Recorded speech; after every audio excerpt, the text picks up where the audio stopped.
जून 1987 लाहौर। सुबह का टाइम था। एक आदमी मस्जिद में नमाज पढ़कर बाहर निकला। वो अपने घर की तरफ चलने लगा कि तभी पीछे से दो आदमी आए। उन्होंने पाकिस्तानी रेंजर्स की वर्दी पहन के रखी थी। उन्होंने उस आदमी को रोका और पूछा, सर आप लंदन वाले अब्दुल खान है ना?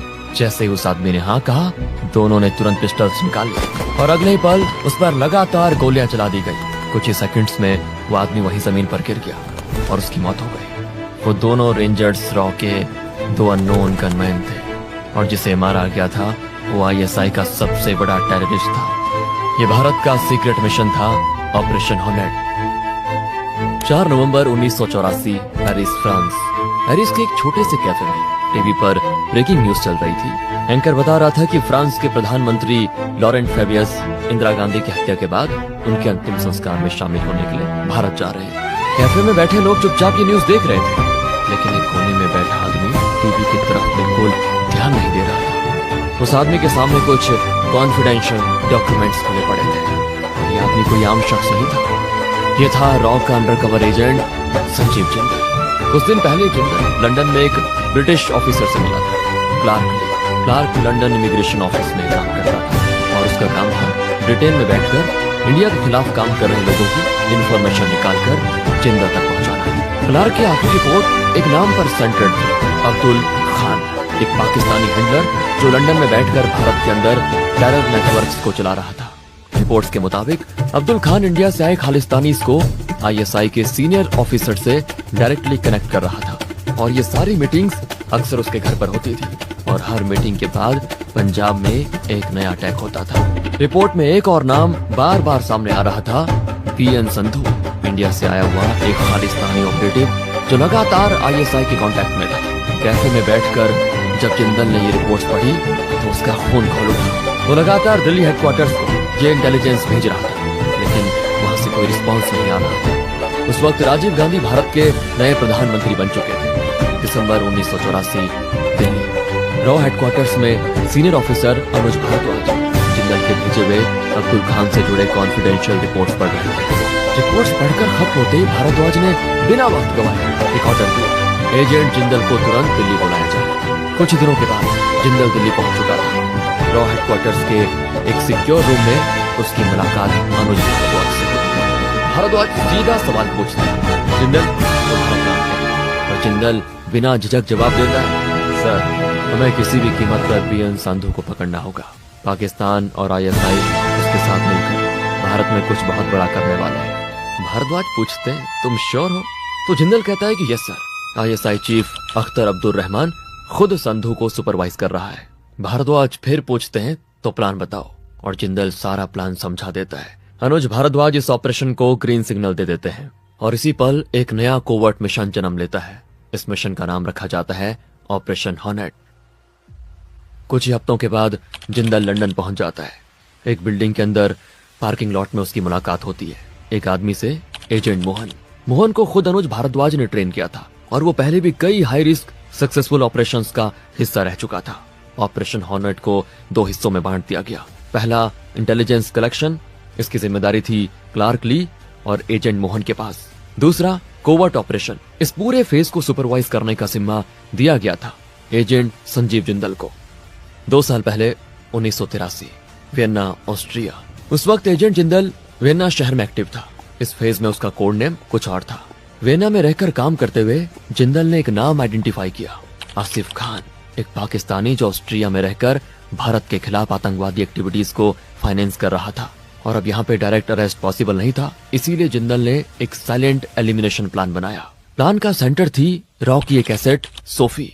जिंदल ने सोफी को पर्सनली बहुत अच्छे से ट्रेन किया, सेल्फ डिफेंस, सर्विलेंस, मैनिपुलेशन, सब कुछ। सोफी लगातार उस बार में जाने लगी जहाँ पे आसिफ खान अक्सर आता था और आसिफ औरतों और शराब का शौकीन था और जिंदल को ये बात पहले से पता थी। और फिर एक रात आसिफ की नजर बार के कोने में अकेली बैठी बेहद खूबसूरत सोफी पर पड़ी। वो उसके पास आकर बैठ गया। पहले कैजुअल बातचीत हुई, फिर हंसी और फिर ड्रिंक्स। काफी रात हो गई थी। आसिफ ने सोफी को घर ड्रॉप करने का ऑफर दिया। दोनों कार में बैठे और बातचीत और ज्यादा क्लोज होती गई। तो सोफी मुस्कुराते हुए कहती है, गाड़ी में सब कुछ, कहीं और चलते हैं ना। आसिफ उसे अपने घर ले जाता है। घर पहुंचकर आसिफ किचन में जाता है खाना बनाने के लिए। और सोफी ड्रिंक्स प्रिपेयर करती है। दोनों साथ साथ खाना खाते हैं, ड्रिंक्स लेते हैं और रात वहीं गुजर जाती है। और फिर सुबह 6 बजे सोफी की नींद उठती है तो सबसे पहले वो आसिफ की नब्ज चेक करती है। नब्ज नहीं चल रही थी। आसिफ खान मर चुका था और सोफी बिना पैनिक के पूरी ट्रेनिंग के साथ सारे सबूत साफ करती है और घर से निकल जाती है। Mission complete. जिंदल का प्लान सक्सेसफुल हो चुका था और यह ऑपरेशन दिल्ली की परमिशन के बिना किया गया था। अगर ये बात हेडक्वार्टर तक पहुंच जाती तो जिंदल को फील्ड से हटा दिया जाता। इसलिए जिंदल एक और कठोर फैसला लेता है। वो रातों रात सोफी से सारे लिंक्स तोड़ देता है। बिना बताए एक नई आइडेंटिटी के साथ ऑस्ट्रिया छोड़ देता है। प्रेजेंट टाइम जनवरी 1985। ऑस्ट्रिया। एक कैफे में जिंदल शांत बैठा हुआ था। उसकी नजर बार बार गेट पर जा रही थी। 2 साल के बाद वो अपनी पुरानी इन्फॉर्मर ऑस्ट्रियन सिटीजन सोफी से मिलने वाला था। थोड़ी देर के बाद सोफी कैफे में एंटर करती है। उसके चेहरे पे गुस्सा साफ दिख रहा था। वो सीधा जिंदल से कहती है, तुम कहाँ थे? अचानक कहाँ गायब हो गए? क्यों गायब हो गए? तुमने सिर्फ एक रिस्की ऑपरेशन के लिए मेरा इस्तेमाल किया। मुझे समझ नहीं आ रहा तुम मेरे दोस्त हो या दुश्मन। जिंदल कुछ नहीं बोलता, वो चुप रहता है क्योंकि मिशन के बाद एसेट को इमोशनली कट ऑफ करना ये भी जॉब का हिस्सा था। कुछ पल के बाद सोफी शांत होती है और कहती है, मैं जानती हूँ ये तुम्हारे काम का हिस्सा है, छोड़ो अब पहले काम की बात करो। तो जिंदल सीधा सवाल करता है, क्या तुम हरप्रीत आहूजा को जानती हो?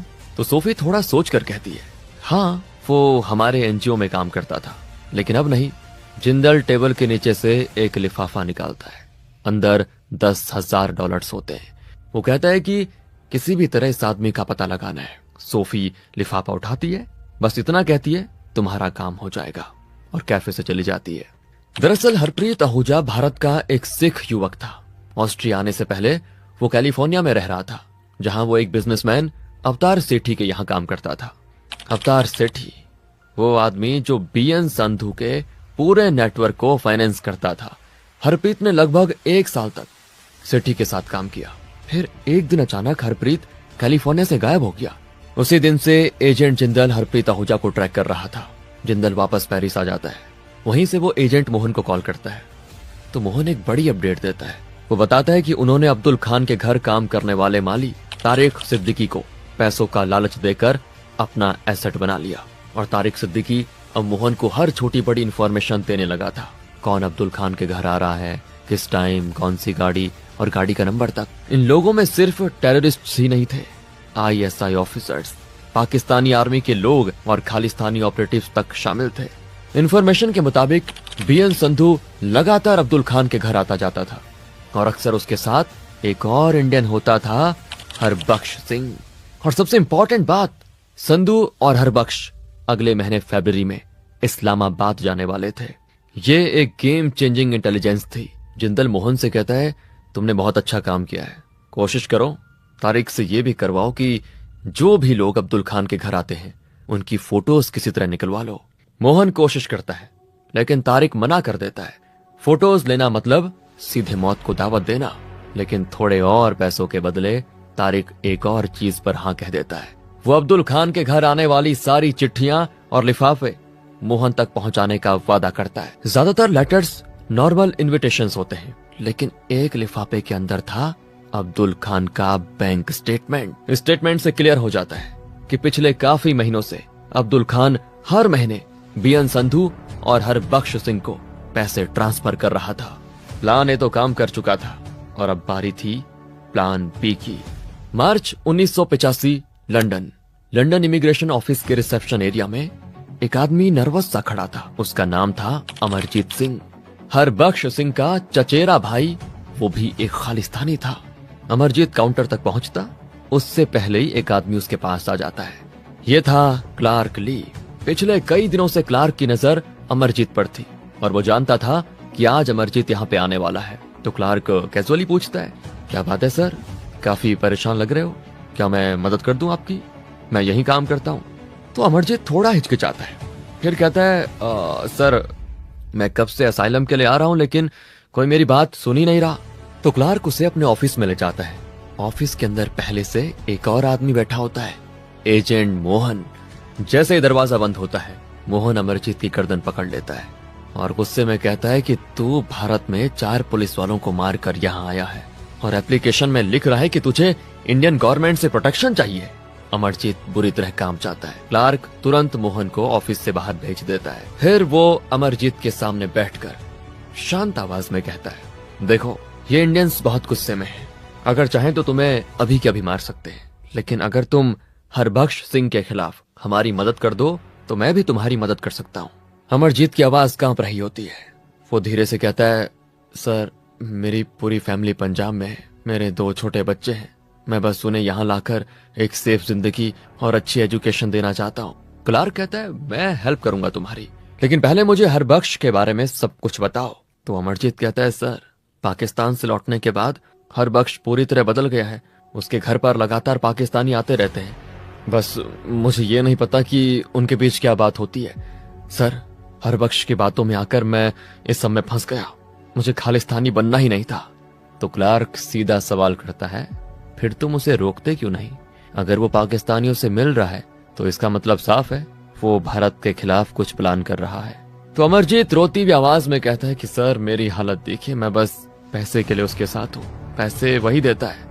यहाँ क्लार्क थोड़ी देर सोचता है और फिर कहता है कि मैं तुम्हारी पूरी मदद करूंगा, बस एक काम करो, ये पता लगाओ कि हरबख्श और पाकिस्तानियों के बीच क्या बात होती है। क्लार्क उसे कुछ पैसे देकर वहां से भेज देता है।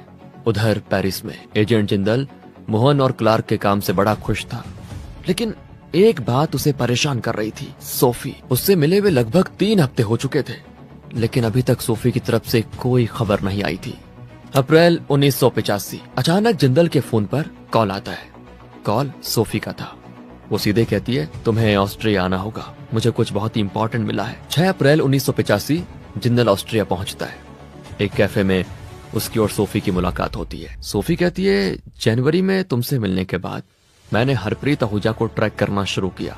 ट्रैक करते करते सोफी इस्ब्रक शहर के एक रेस्टोरेंट तक पहुंचती है। वहीं हरप्रीत मैनेजर के रूप में काम कर रहा था। उसकी फाइनेंशियल कंडीशन काफी खराब थी।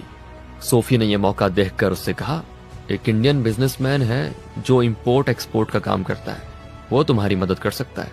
हरप्रीत तुरंत इंटरेस्ट दिखाता है और उस बिजनेसमैन से मिलने के लिए तैयार हो जाता है। ये सारी बातें सुनते ही जिंदल के चेहरे पर हल्की सी मुस्कान आ जाती है। 7 अप्रैल 1985 इस्ब्रक एक कैफे में सोफी और जिंदल हरप्रीत आहूजा से मिलते हैं। जिंदल सीधा सवाल करता है, तुमने कैलिफोर्निया क्यों छोड़ा बताओ? तो हरप्रीत कहता है, मेरी लाइफ वहाँ अच्छी चल रही थी, लेकिन जिसके साथ मैं काम करता था अवतार सेठी, उसके साथ जो लोग उठते बैठते थे वो मुझे बिल्कुल पसंद नहीं थे। वो आईएसआई और खालिस्तानी टेररिस्ट थे। अवतार सेठी एक गद्दार है।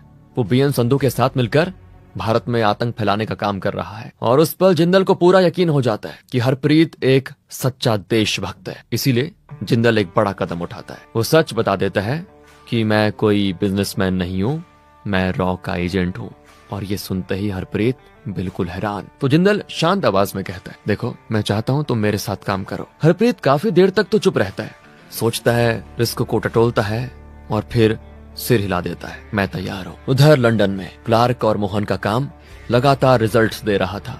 तारिक सिद्दीकी पहले से ही सॉलिड इंटेलिजेंस दे रहा था, लेकिन अब अमरजीत ने भी हरबख्श सिंह के बारे में काफी गहरी इंफॉर्मेशन भेजनी शुरू कर दी थी और अब एक्शन का टाइम आ गया था। अगस्त 1985 कंफर्म इंफॉर्मेशन मिलती है, हरबख्श सिंह एक बार फिर इस्लामाबाद गया हुआ है। एक दिन हरबख्श इस्लामाबाद के पास N5 पाकिस्तान नेशनल हाईवे पे गाड़ी चला रहा होता है और तभी अचानक रॉन्ग साइड से आती एक हैवी ट्रक सीधे हरबख्श की कार से टकरा जाती है। इम्पैक्ट इतना ज्यादा होता है कि कार तुरंत आग पकड़ लेती है। हरबख्श सिंह उस जलती हुई कार के अंदर जिंदा जलकर मर जाता है। रॉ ने भारत के खिलाफ काम करने वाले एक और देशद्रोही को खामोशी से हटा दिया था और लिस्ट में 3 नाम बचे थे, अब्दुल खान, बीएन संधू और अवतार सेठी। 12 अक्टूबर 1985 कैलिफोर्निया। हरप्रीत आहूजा और सोफी एक नॉर्मल कपल बनकर कैलिफोर्निया पहुंचते हैं। हरप्रीत अपने पुराने दोस्त पूरन सिंह से मिलता है जो अवतार सेठी का ड्राइवर था। पूरन बताता है, आजकल सेठी काफी टेंशन में है, इंडिया में टेररिस्ट तक पैसे नहीं पहुंच पा रहे। पहले Sethi Bank of Credit and Commerce International BCCI के द्वारा पैसे ट्रांसफर करता था। इस बैंक का फाउंडर पाकिस्तानी था। दुनिया भर के टेररिस्ट, स्मगलर्स और ड्रग लॉर्ड्स इसी बैंक के जरिए अपना ब्लैक मनी वाइट करते थे। लेकिन अब ये बैंक अमेरिकन एजेंसी के रडार पे आ चुका था। इसीलिए सेठी अब बीसीसीआई का यूज नहीं कर पा रहा था। कुछ दिनों के बाद आहूजा अवतार सेठी से उसके ऑफिस में मिलते हैं। मीटिंग में आहूजा सेठी को भरोसे में ले लेता है। वो कहता है, ऑस्ट्रिया में मेरे स्ट्रॉन्ग कॉन्टेक्ट्स हैं, इंपोर्ट एक्सपोर्ट के नाम पर मैं तुम्हारी आतंकी फाइनेंसिंग में मदद कर सकता हूँ। सेठी एक बार फिर हरप्रीत आहूजा को अपनी कंपनी में जॉब दे देता है। अगले 4 महीने आहूजा और सोफी सेठी के पूरे फाइनेंशियल नेटवर्क, कॉन्टैक्ट्स, रूट्स और आईएसआई कनेक्शंस की डिटेल बाय डिटेल इंटेलिजेंस इकट्ठा करते रहते हैं। फरवरी 1986 जिंदल उन्हें कॉल कर कैलिफोर्निया छोड़ने को कहता है। आहूजा और सोफी छुट्टी का बहाना बनाकर वहां से निकल जाते हैं। मार्च 1986 कैलिफोर्निया। अवतार सेठी अपने ऑफिस में बैठा काम कर रहा होता है। तभी उसकी सेक्रेटरी आकर कहती है, सर, इंडियन एम्बेसी से कोई आपसे मिलने आया है। सेठी चौंक जाता है। डिप्लोमेट्स का आना जाना उसके लिए नया नहीं था, लेकिन अब तक वो पाकिस्तानी डिप्लोमेट्स होते थे। इंडियन डिप्लोमेट पहली बार आया था। सेठी कहता है, भेजो अंदर। अंदर आता है एक आदमी, रंजन गुप्ता, इंडियन एम्बेसी से। सीधा बोलता है, मिस्टर सेठी, हमें आपके और बीएन संधू के बारे में सब पता है। हमें ये भी पता है कि आप आईएसआई और अब्दुल खान के लिए काम कर रहे हो। तो सेठी एक्टिंग करता है, अरे ये आप क्या कह रहे हैं, मैं तो एक ईमानदार बिजनेसमैन हूँ। रंजन गुप्ता कोई बहस नहीं करता।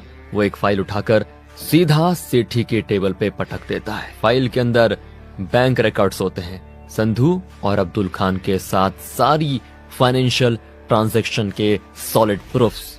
और ये देखकर अवतार सेठी का चेहरा उतर जाता है। रंजन गुप्ता ने सेठी की आंखों में सीधा देखकर कहा, मिस्टर सेठी, अगर तुम जिंदा रहना चाहते हो तो अब सब सच बता दो।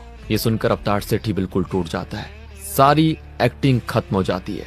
वो रोते हुए अब्दुल खान और बीएन संधू के पूरे नेटवर्क का सच उगल देता है। इसके बाद रंजन गुप्ता सेठी को कैलिफोर्निया के ही एक सेफ हाउस में शिफ्ट करा देता है। वहीं पहले से मौजूद होता है एजेंट मोहन। सेफ हाउस के अंदर लगातार 6 घंटे इंटेरोगेशन चलता है। सेठी एक एक करके उन सब आईएसआई ऑफिसर्स का नाम बता देता है जो अब्दुल खान और संधू के साथ मिले हुए थे। उसके बाद सेठी को पेरिस ले जाया जाता है। यहाँ अनुज भारद्वाज और संजीव जिंदल खुद 2 दिन तक उससे इंटेरोगेशन करते हैं। सेठी बताता है कि लंदन में पाकिस्तान एम्बेसी के अंदर आईएसआई के 6 ऑफिसर्स एक्टिव हैं। यही नहीं, सेठी 27 ऐसे लोगों के नाम भी देता है जो भारत के अंदर रहकर संधू और अब्दुल खान के लिए काम कर रहे थे। तो जिंदल सेठी को आखिरी काम देता है, आईएसआई की अगली चाल का पता लगाओ। सेठी बिना हिचकिचाए हाँ कह देता है और कुछ दिनों के बाद वो 27 नामों की लिस्ट सीधे उस वक्त के गृह मंत्री पीवी नरसिम्हा राव तक पहुंच जाती है। इसके बाद शुरू होता है एक silent clean up. Covert operation के जरिए 27 में से 18 लोगों को एलिमिनेट कर दिया जाता है। जुलाई 1986 पेरिस। अवतार सेठी जिंदल को एक ऑडियो रिकॉर्डिंग भेजता है। रिकॉर्डिंग में आईएसआई का एक ऑफिसर भारत पर बड़े हमले की बात कर रहा होता है। जिंदल सारे डॉक्यूमेंट्स, रिकॉर्डिंग्स और फाइनेंशियल प्रूफ्स ब्रिटिश गवर्नमेंट के सामने पेश करता है। रिजल्ट तुरंत आ जाता है। ब्रिटिश सरकार पाकिस्तान एम्बेसी में मौजूद इंडिया के खिलाफ काम कर रहे आईएसआई एजेंट को यूके से तुरंत डिपोर्ट करने का ऑर्डर दे देती है। और इस मामले पर पीएम राजीव गांधी खुद ब्रिटिश पीएम मार्गरेट थैचर से फोन पे बात करते हैं। थैचर प्रॉमिस करती है कि बीएन संधू के खिलाफ एक्शन होगा। नवंबर 1986 लंदन। बीएन संधू अपने घर में मौजूद होता है जब अचानक लंदन पुलिस वहां पे पहुंच जाती है। संधू को अरेस्ट कर लिया जाता है। उसके साथ उसके 5 सबसे करीबी साथी भी पकड़ लिए जाते हैं। लंदन में आईएसआई का पूरा नेटवर्क बुरी तरह से हिल जाता है। लेकिन अब्दुल खान अभी भी खुला घूम रहा था। उसे लग रहा था रॉ का असली टारगेट संधू था, वो नहीं। इसीलिए वो बिल्कुल टेंशन फ्री था। जून 1987 लाहौर। अब्दुल खान अपने होम टाउन लाहौर आया हुआ था। एक सुबह नमाज पढ़कर जब वो मस्जिद से घर की तरफ जा रहा होता है, पीछे से पाकिस्तानी रेंजर्स की यूनिफॉर्म पहने 2 आदमी उसके पास आते हैं। एक पूछता है, भाईजान आप ही लंदन वाले अब्दुल खान है ना? अब्दुल खान कहता है, हाँ मैं ही अब्दुल खान हूँ, क्या काम है मुझसे बताओ। बस इसी जवाब के साथ दोनों रेंजर्स पिस्टल्स निकालते हैं और लगातार 9 गोलियां अब्दुल खान के सीने में उतार देते हैं। गोलियों की आवाज सुनकर आसपास के लोग घरों से बाहर आने लग जाते हैं। तब तक वो दोनों रेंजर्स मोटरसाइकिल पर बैठकर वहां से गायब हो चुके होते हैं। सालों से भारत में आतंक फैलाने वाला अब्दुल खान अपने ही देश में दिन दहाड़े मारा जाता है। ऑफिशियल वर्जन में लाहौर पुलिस कहती है, ये बिजनेस राइवलरी का केस है, लेकिन आईएसआई हेडक्वार्टर्स में भूचाल आ चुका था, क्योंकि सच ये था भारत की इंटेलिजेंस एजेंसी उनके घर के अंदर घुसकर उनका सबसे बड़ा ऑपरेटिव को मार चुकी थी। ये था भारत का आतंक के खिलाफ जवाब, ऑपरेशन हॉर्नेट। दोस्तों, वीडियो पसंद आया हो तो वीडियो को एक लाइक जरूर करें। हम हर हफ्ते ऐसी वीडियोस लाते रहेंगे। चैनल को सब्सक्राइब कर दीजिए। जय हिंद। इमेजिन